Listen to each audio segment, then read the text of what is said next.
Hello, क्या हाल है सबका। सब नहा धो के खा पी के पढ़ने के लिए आ गए हैं। तो स्टार्ट करते हैं आज के टॉपिक सर्कुलर मोशन से। इसके अंदर हम इसकी इंट्रोडक्शन और कुछ कॉन्सेप्ट्स देखेंगे।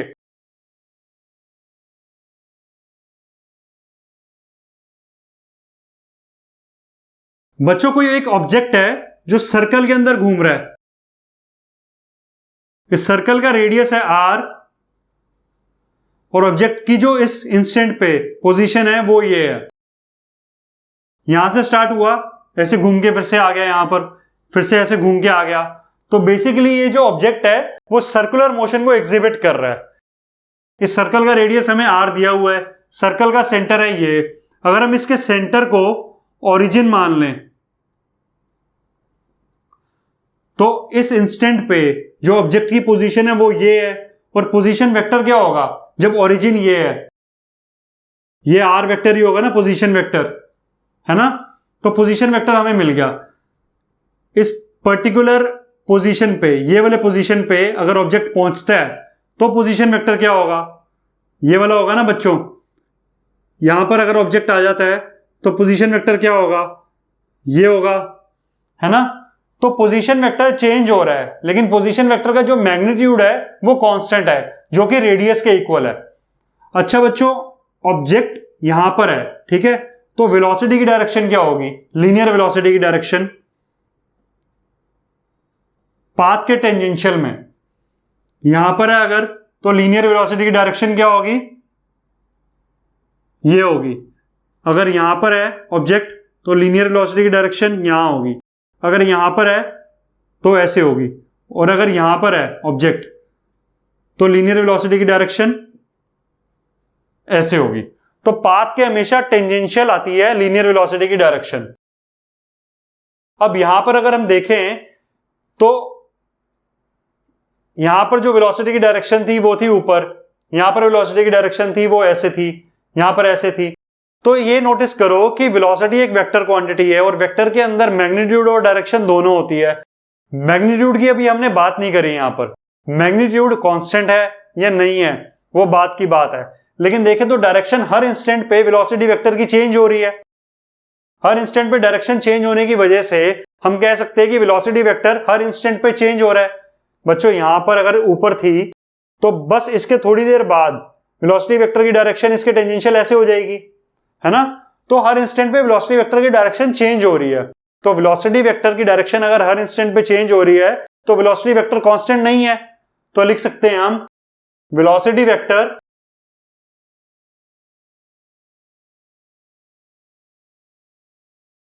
keeps changing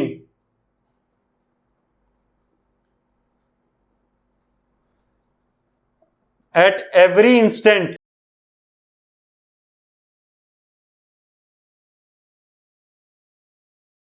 in circular motion। ऐसा क्यों? क्योंकि direction keeps changing.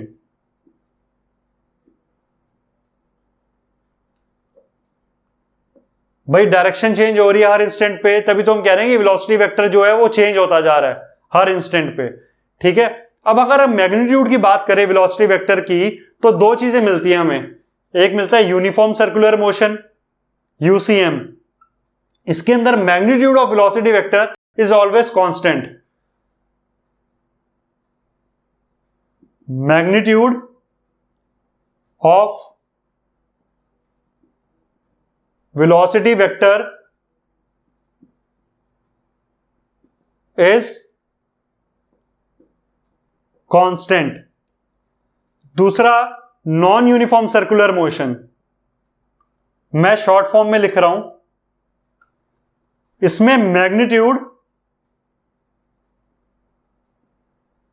Of velocity vector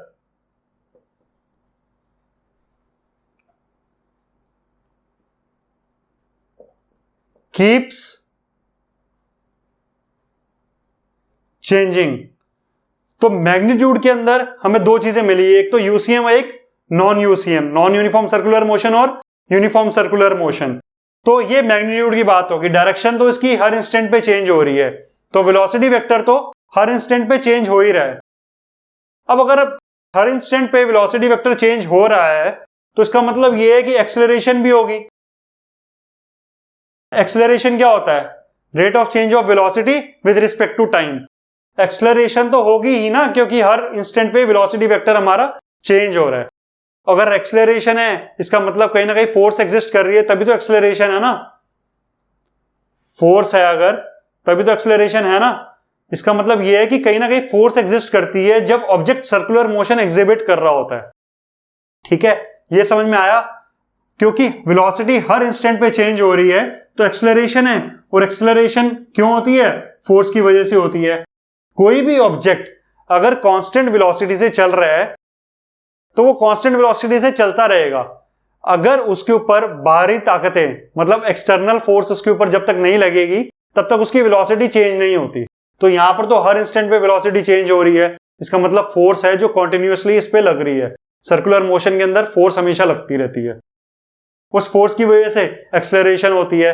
तो वेलोसिटी की डायरेक्शन देखते हैं हम। अभी हमने कहा था कि वेलोसिटी की डायरेक्शन टेंजेंशियल होती है हमेशा पाथ के। जो ऊपर टैग आया है अभी वीडियो का, उस वीडियो के अंदर इस टाइम पे ये वाला कॉन्सेप्ट कवर्ड है कि वेलोसिटी वेक्टर की डायरेक्शन जो है वो पाथ के हमेशा टेंजेंशियल होती है। इस टाइम पे जरूर देखना, ये वाला कॉन्सेप्ट समझ में आ जाएगा। तो वेलोसिटी वेक्टर की डायरेक्शन हमेशा टेंजेंशियल होती है पाथ के, तो रेडियस के परपेंडिकुलर हो गई, क्योंकि टेंजेंट जो होती है वो रेडियस के परपेंडिकुलर होती है ना। तो पोजीशन वेक्टर के हमेशा परपेंडिकुलर हो गया हमारा velocity vector, linear velocity vector circular motion के अंदर। क्लियर? चलो बच्चों, अब हम देखते हैं इस एक्सेलरेशन के बारे में थोड़ा सा पढ़ते हैं। एक डायग्राम और बना लेते हैं।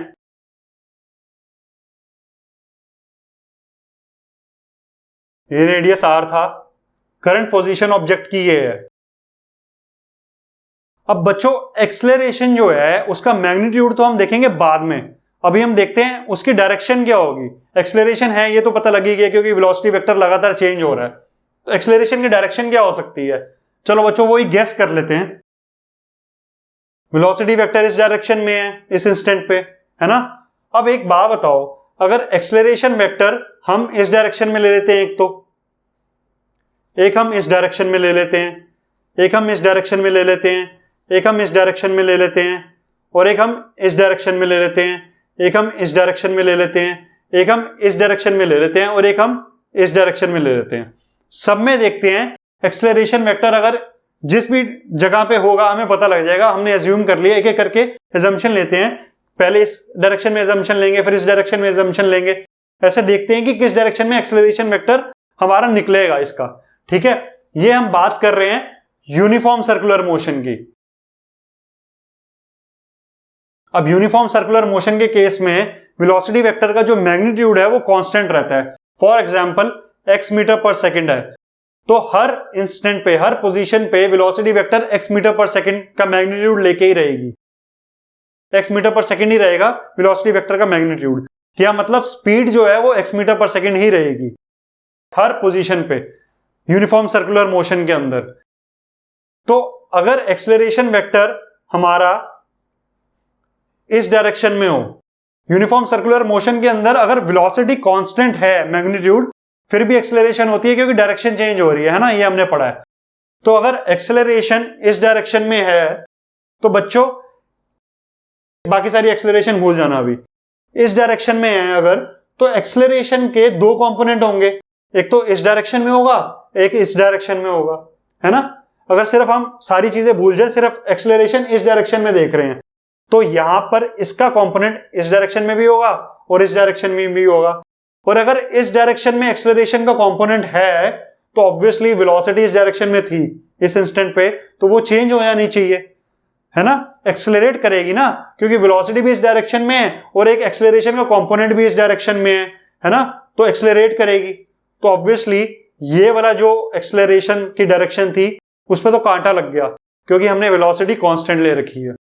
यूनिफॉर्म सर्कुलर मोशन की बात हो रही है ना, तो इस डायरेक्शन के अंदर तो एक्सेलरेशन हो ही नहीं सकती, क्योंकि इसका एक कंपोनेंट इस डायरेक्शन में होगा, एक कंपोनेंट इस डायरेक्शन में होगा, और अगर इस डायरेक्शन में इसका एक कंपोनेंट होगा तो वो वेलोसिटी को चेंज कर देगा। तो ये वाला तो हट गया ऑप्शन में से।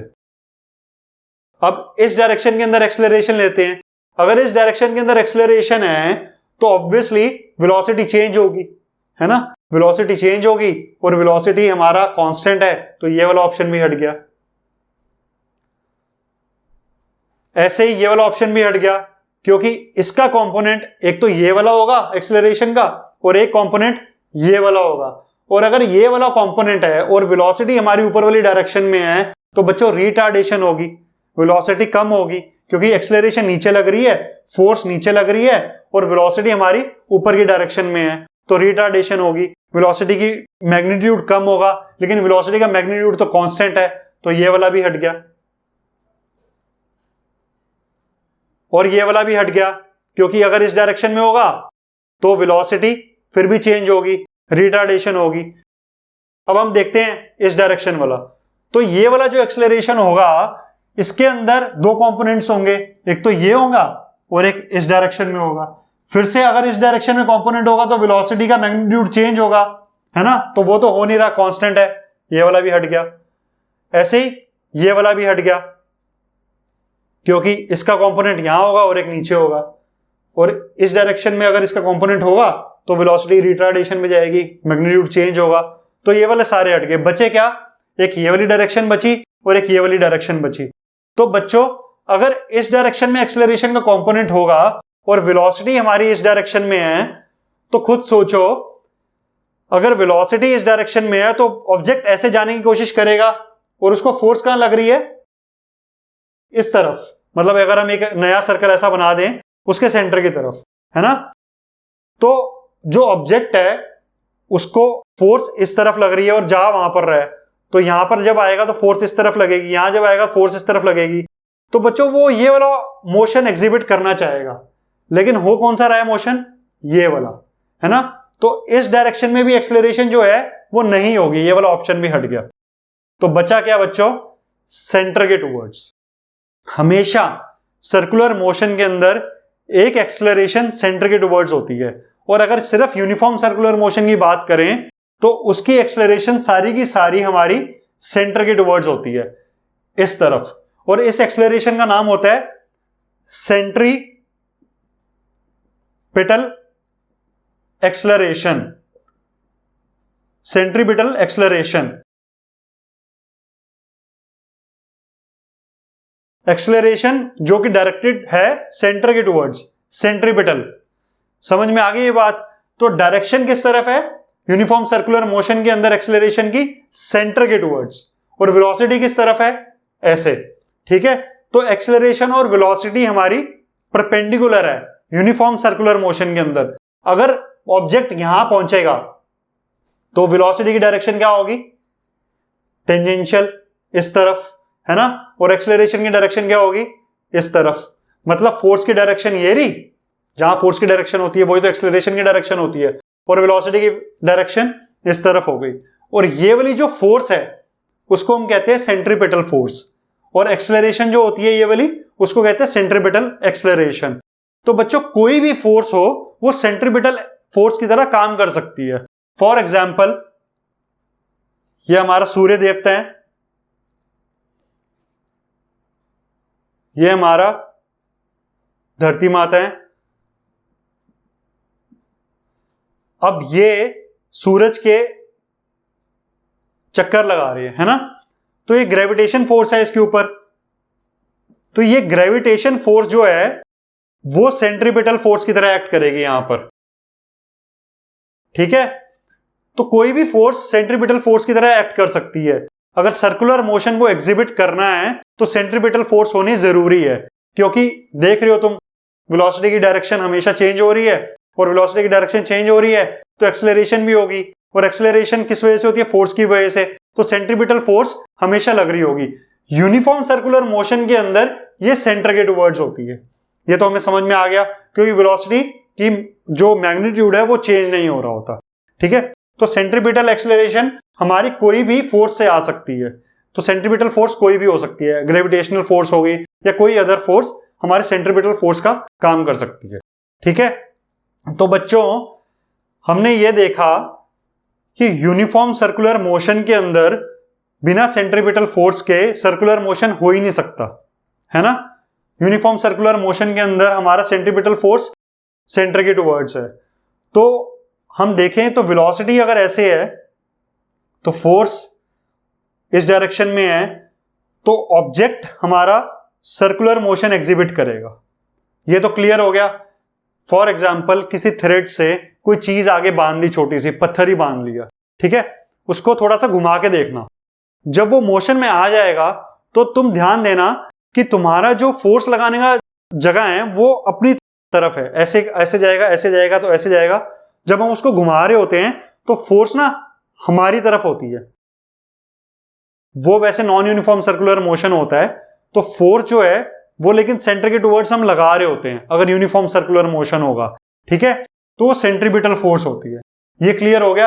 अच्छा, अब अगर हम नॉन यूनिफॉर्म सर्कुलर मोशन की बात करें तो नॉन यूनिफॉर्म सर्कुलर मोशन के अंदर ना एक्सेलरेशन ना इस डायरेक्शन में होती है। ऐसा क्यों? अब बच्चों देखो, ये एक्सेलरेशन इस डायरेक्शन में होगी नॉन यूनिफॉर्म सर्कुलर मोशन के अंदर। ये सिर्फ मैं अभी बता रहा हूं कॉन्सेप्ट जानने के लिए, आगे वाले चैप्टर में आएगा हमारा नॉन यूनिफॉर्म सर्कुलर मोशन। इस चैप्टर के अंदर हमारा मोशन इन अ प्लेन के अंदर यूनिफॉर्म सर्कुलर मोशन ही है सिर्फ। तो ये नॉन यूनिफॉर्म सर्कुलर मोशन में एक्सेलरेशन इस डायरेक्शन में होती है। इसके दो कंपोनेंट्स होंगे, एक तो ये होंगे जो सेंट्रीपिटल एक्सेलरेशन की तरह एक्ट करेगा, ये वाला कंपोनेंट है ना, सर्कुलर मोशन के लिए सेंट्रीपिटल एक्सेलरेशन होना जरूरी है। और एक ये कंपोनेंट होगा जो वेलोसिटी को चेंज करेगा। वेलोसिटी का मैग्नीट्यूड तो चेंज होएगा ना नॉन यूनिफॉर्म सर्कुलर मोशन के अंदर, तो इसका ये वाला कंपोनेंट हमारा वेलोसिटी के मैग्नीट्यूड को चेंज करेगा। तो एक्सेलरेशन इस डायरेक्शन में होगी नॉन यूनिफॉर्म सर्कुलर मोशन में। लेकिन यूनिफॉर्म सर्कुलर मोशन की हम जो बात कर रहे हैं यूसीएम की, उसके अंदर जो सेंट्रीपिटल एक्सेलरेशन या सेंट्रीपिटल फोर्स की डायरेक्शन होती है वो सेंटर की तरफ होती है, और जो वेलोसिटी है वो हमेशा मैग्नीट्यूड उसका कांस्टेंट रहता है और डायरेक्शन चेंज होती रहती है। ये क्लियर हो गया। तो अभी तक हमने ये पढ़ा कि जो सेंट्रीपिटल एक्सेलरेशन है वो जरूरी है सर्कुलर मोशन होने के लिए, चाहे वो नॉन यूनिफॉर्म सर्कुलर मोशन हो चाहे वो यूनिफॉर्म सर्कुलर मोशन हो, दोनों के अंदर सेंट्रीपिटल फोर्स होती है। लेकिन एक के अंदर वेलोसिटी का मैग्नीट्यूड चेंज हो रहा होता है और एक के अंदर वेलोसिटी का मैग्नीट्यूड नहीं चेंज हो रहा होता, कांस्टेंट होता है, जो कि यूसीएम है। और वेलोसिटी का मैग्नीट्यूड जिसमें चेंज हो रहा होता है वो है non UCM, non uniform circular motion. ये क्लियर हो गया। तो आज के लिए इतना ही बच्चों, thank you. I ain't gonna give up, got too little time, I'ma live up